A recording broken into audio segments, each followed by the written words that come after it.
আজকের ভিডিওটা হতে চলেছে ওয়েবপ্যাক লোডার্স নিয়ে। তো অ্যাকচুয়ালি আমাদের আগে জানা উচিত যে লোডারটা অ্যাকচুয়ালি কী আর লোডারটা কিসে কাজে লাগে। তো লোডার হলো আমরা আপাতত দেখছি ওয়েবপ্যাকের থ্রুয়ে আমরা কী করেছি জাভাস্ক্রিপ্টকে ট্রান্সফর্ম করেছি, রাইট? জাভাস্ক্রিপ্ট আমরা লিখেছি, যে জেএসটা আমরা লিখেছি index.html এর মধ্যে, সেটা আমরা এখানে একটা পাবলিক ফোল্ডারের মধ্যে গিয়ে স্টোর হয়েছে, রাইট? এবারে আমরা যেটা করতে চলেছি সেটা হলো উইদাউট মিন্স জেএস ছাড়া আমাদের অন্য কোনো ফাইল ফরম্যাটকে যদি আমাদের বান্ডেল বানাতে হয় তখন আমরা বেসিক্যালি যেটা ইউজ করব সেটা হলো লোডার। ওকে, তো so in the background, what is loader? Loader is some configuration in webpack which is going to transform any other files other than a JS file. ওকে, তো সব থেকে ইজি এক্সাম্পল হলো CSS use করা, CSS transform করা। তো তার জন্য আমাদের বেসিক্যালি একটা কিছু প্যাকেজ ইনস্টল করতে হবে বা ডিপেন্ডেন্সি ইনস্টল করতে হবে, like CSS loader, sass loader. So তোমরা কি করবে, আমি আগেও দেখিয়েছি, আরেকবার দেখিয়ে দিচ্ছি, npm-i বেটা হয় short form -d css loader sass loader আর স্টাইল লোডারকে তোমরা ইনস্টল করে নেবে। So they're going to be installed and they would be the div dependency will be added, means these four packages will be added as a div dependencies. Okay, then what we're going to do, we are going to create a style css. I have already created a style css. তো দেখতে পাচ্ছ file ফরম্যাটটা actually css, right? তো css browser বুঝতে পারে, browser css-কে বুঝতে পারে, but browser can't understand what is css is, right? So আমাদের এই css-কে ট্রান্সফর্ম করতে হবে css-এ, so that browser can understand that and work accordingly, right? তো কিন্তু SCSS আমরা এনিওয়ে ইউজ কেন করবো? SCSS ইউজ করার তো কোনো কারণ থাকবে। তো SCSS ইউজ করার মেন কারণ হলো, দেখতে পাচ্ছ এখানে আমি টেক্সট কালার ইউজ করেছি, বাট কালার এইখানে আমি রেডটা আমি এখানে সরাসরি ইউজ না করে এখানে আমি একটা ভেরিয়েবল ইউজ করেছি টেক্সট কালার বলে, অ্যান্ড সেই টেক্সট কালার যে ভেরিয়েবলটা আমরা এখানে ইউজ করেছি। তো জাভাস্ক্রিপ্টে দেখতে পাবে, তো ভেরিয়েবল অ্যাসাইনমেন্ট আমি তোমাদের দেখিয়েছি যে একটা ভেরিয়েবলের কোনো ভ্যালু যদি আমি অ্যাসাইন করি, সেই ভেরিয়েবলটা আমি ডিফারেন্ট জায়গায় ইউজ করতে পারি। That is a reusable property, that is a reusable property. তো এই টেক্সট কালারটা আমি 10টা ক্লাস বানাতে পারি যার মধ্যে আমি এই সেম টেক্সট কালার ইউজ করতে পারি। That would be linear to entire web application, right? তো সেটাই হলো SCSS এর মেন কারণ, যে আমরা একটা প্রোগ্রামের ওয়েতে আমরা এটাকে বানাতে পারি। তো তেমন এই ভেরিয়েবল স্টোর করেছি, ভেরিয়েবলটা ইউজ করেছি। এখানে একটা বিজি কালার, ব্যাকগ্রাউন্ড কালার বলে একটা ভেরিয়েবল নিয়েছি, এতে একটা গ্রিন কালারটা দিয়েছি, আর এই বিজি কালারটা আমরা এখানে ব্যাকগ্রাউন্ড কালারটা সরাসরি গ্রিন না ইউজ করে ব্যাকগ্রাউন্ড কালার প্রপার্টিতে আমরা বিজি কালার বসিয়ে দিয়েছি। তো এটা সিম্পলি কাজ করবে।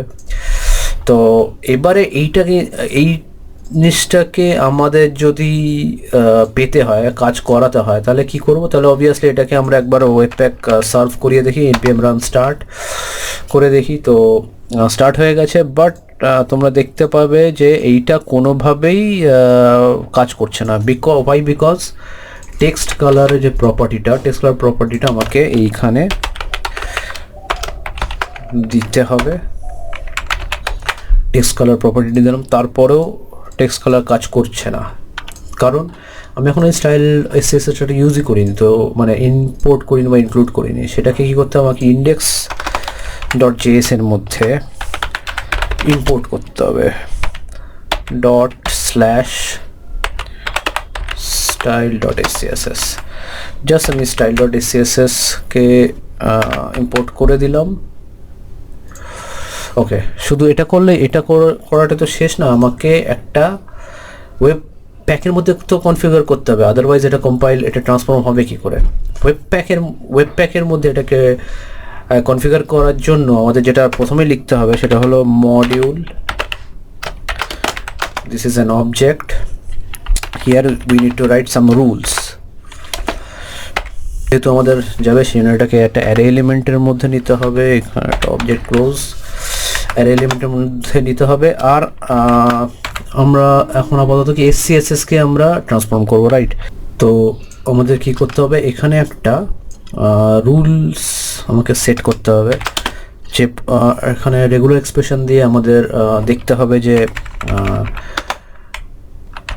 অ্যাকচুয়ালি রেগুলার এক্সপ্রেশন দিয়ে আমাদের CSS কে মানে আমরা কোন ফাইলটাকে ট্রান্সফর্ম করব সেটাকে এখানে ডিফাইন করতে হবে। তো রেগুলার এক্সপ্রেশন যদি তোমরা না জেনে থাকো এটা নিয়ে আমরা তাহলে পরে আলোচনা করব অন্য একটা video, because regular expression is a big thing and you can do lots of stuff with regular expressions, so we will talk about that later. তো আমরা কি কাজ করব, আমরা SCSS কে ট্রান্সফর্ম করব, right?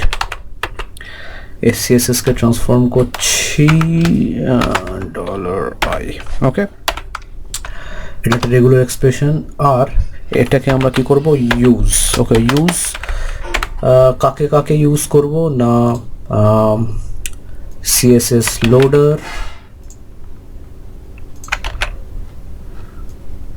and it has to be wrapped by double quote. Then we are going to use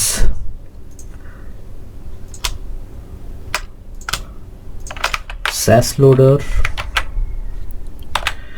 Then we are going to use style loader, okay?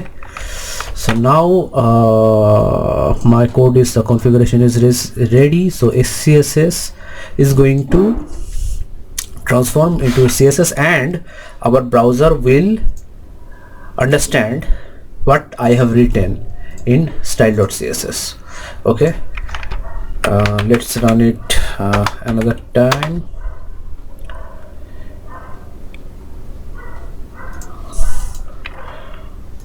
Let me check with module failed from import API. Import is okay. Import is okay as well. SAS or CSS.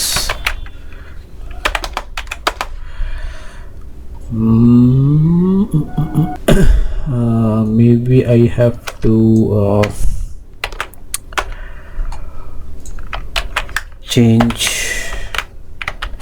this orderটা হয়তো change করতে হতে পারে, এররটা হওয়ার কোনো কথা তো নেই। yes, okay, so you see আমাকে অর্ডারটা চেঞ্জ করতে হলো because they require the style loader first, then CSS loader, then SAS loader. Then আমাদের এখানে প্রপার্টিসটা কি ছিল, যে padding 20 pixels, display inline block, আর ব্যাকগ্রাউন্ড কালার গ্রিন, আর text colour red, right? Red. চলো চেঞ্জ করে দেখা যাক টেক্সট কালারকে ব্লুতে, ব্লু চেঞ্জ হয়ে গেল, রাইট? তো CSS লোডারের অ্যাকচুয়ালি এটাই কাজ যে তুমি ওয়েবপ্যাকে এরভাবে কনফিগার করে নিতে পারবে, ওয়েবপ্যাককে এরভাবে কনফিগার করতে পারবে, আর webpack beyond any JavaScript file, this way it can load other type of files and folders also. So if you really want to